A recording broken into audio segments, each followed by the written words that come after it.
Welcome to Dark Horizon Creations. I'm Mike. This time we're taking a look at the Batman Batcave playset by Spin Master.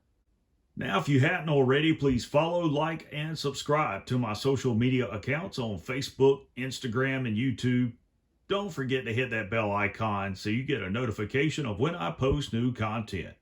I have to say, I was pleasantly surprised when the FedEx driver dropped this off yesterday morning, and I am shocked by how large this playset actually is. The images on GameStop's website are very deceptive. I was thinking this was going to come in a box similar to the Selena Kyle Chase Pack, and this box is actually about 2 feet wide, and it is awesome. I have not seen a playset this nice from a toy manufacturer in a very long time.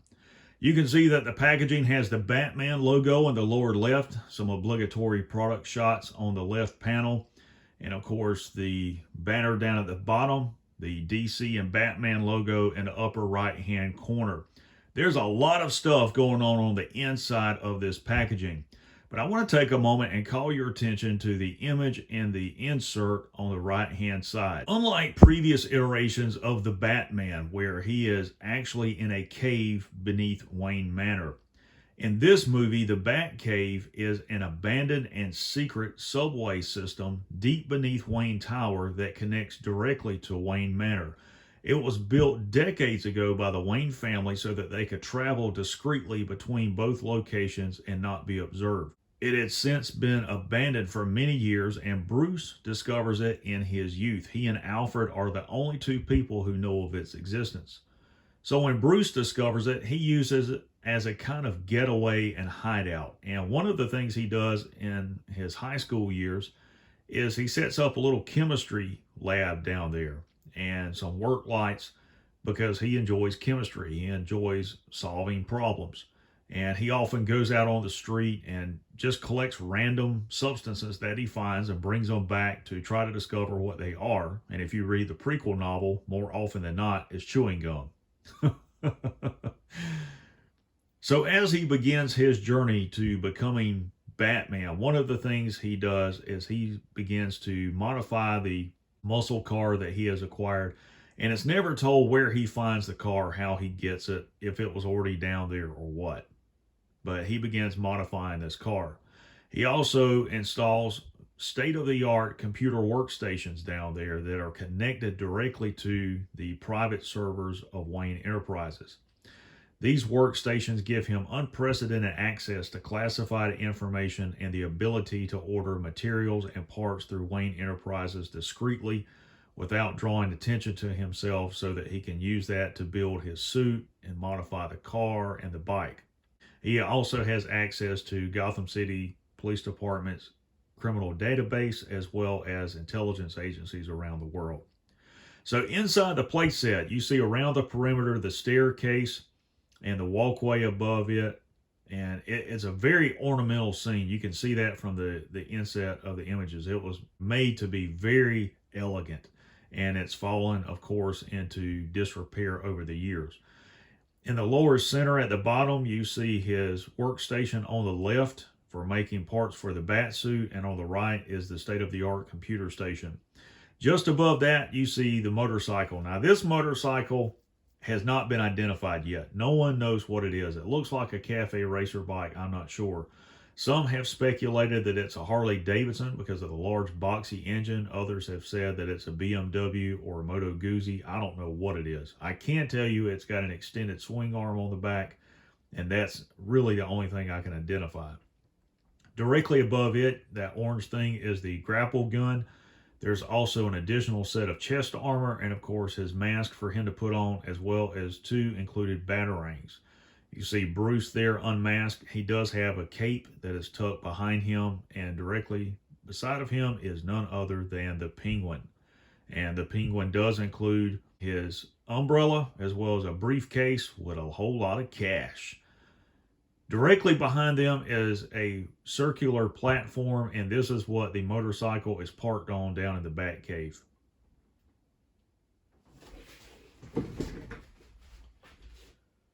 On the top of the box, you've got the bat symbol,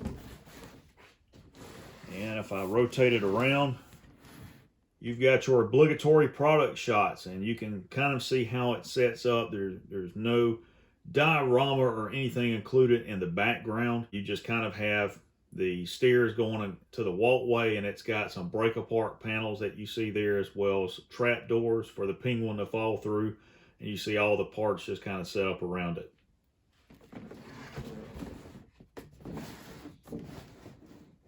Okay, and here is the Batcave playset assembled out of the packaging.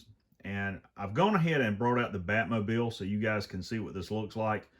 It will fit underneath the staircase, so that's really cool. But one of the things I want to point out is this. In the film, that staircase is twice that height and twice as wide. So it is much more narrow and much shorter than it is in the film. I just want to point that out so you guys understand that, because in the film, there is enough room for him to drive the Batmobile underneath this area behind the staircase and drive it up onto a lift and lift it up off of the ground to work on it. And there's still plenty of clearance above the vehicle and around the vehicle. So it's a much more cavernous space than what this playset would lead you to believe. But you can display it like this if you so choose to do so. Okay, so now that we've taken a look at the Batmobile and what it looks like with the playset, I want to go over each of these parts for you guys one by one individually so that you can see them up close and what they look like. And the first thing we're going to take a look at is the motorcycle. And you guys can see there's a lot of nice detailing on it.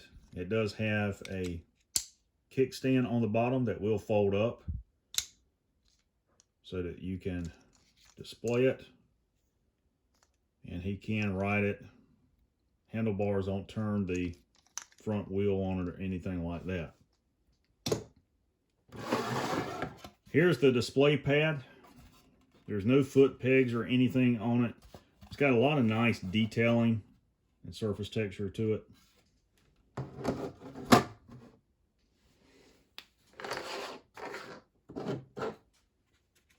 Here is the workstation where he creates the mask and the armor, his gauntlets, as well as the batarangs. You can see some molded detail, tools, notepad or tablet and things like that in there.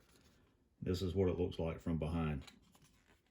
And it does come fully assembled like this, as you saw in the packaging.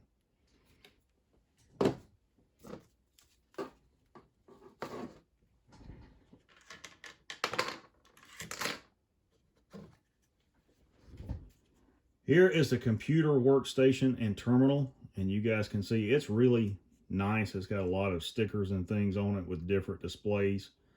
It looks like a power bank or hard drive or something down here. On the back, it's got these cables and lines running up into Wayne Tower, and it looks like he's got a stack of books here, so that's really cool. I do like this. I like the fact that they included these. This really makes the set as having something like this to display with the figures. So now that we've taken a look at the major features of the playset, let's go ahead and take a look at the action figures. To begin with, we'll go ahead and look at Oswald Cobblepot. He is really nice. I like this action figure. This is a huge dude. His head will swivel left to right, and it's got a little bit of pivot to it. Forward and lateral movement at the shoulder, no bicep rotation, elbow rotation, single jointed elbow, no wrist swivel or pivot, and he does not swivel at the waist, no torso ball joint there with the torso or anything. Forward and lateral movement at the thigh rotation, single jointed knee, lower leg rotation.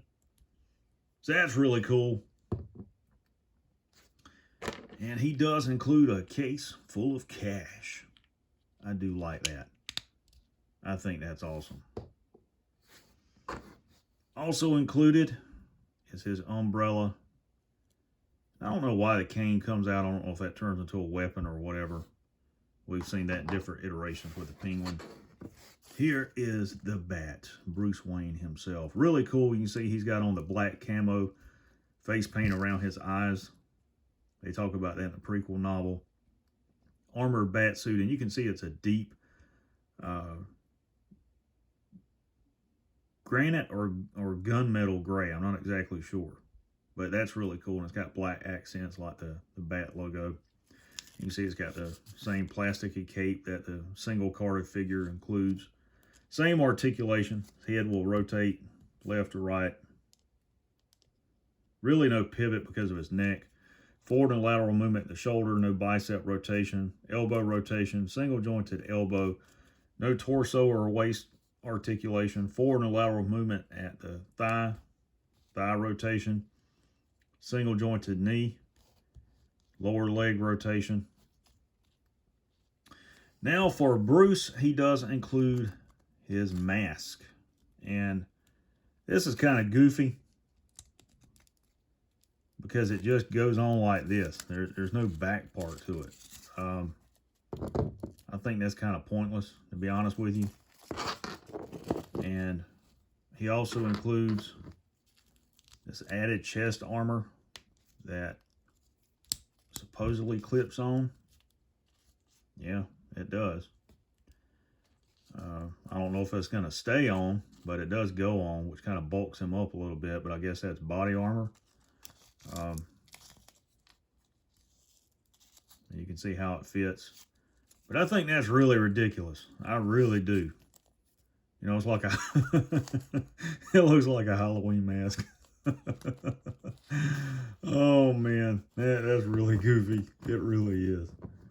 You know, in the Selena Kyle Chase pack, Selena has a motorcycle helmet, and it is a full helmet. It is not a half mask like that.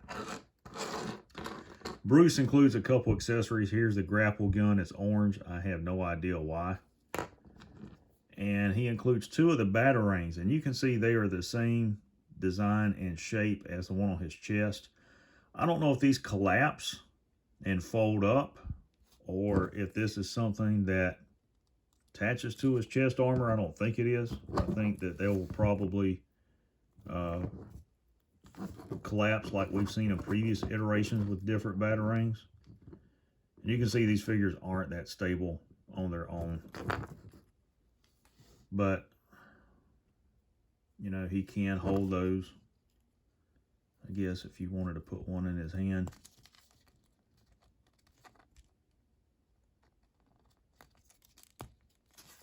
Like so. Have him throw it. But let's just take that off, because that just looks goofy.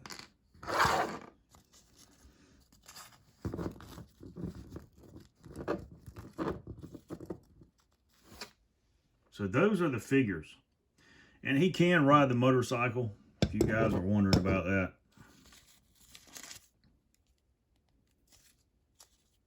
You just have to rotate his arms like this. And I would recommend sliding his hands on the handlebar first.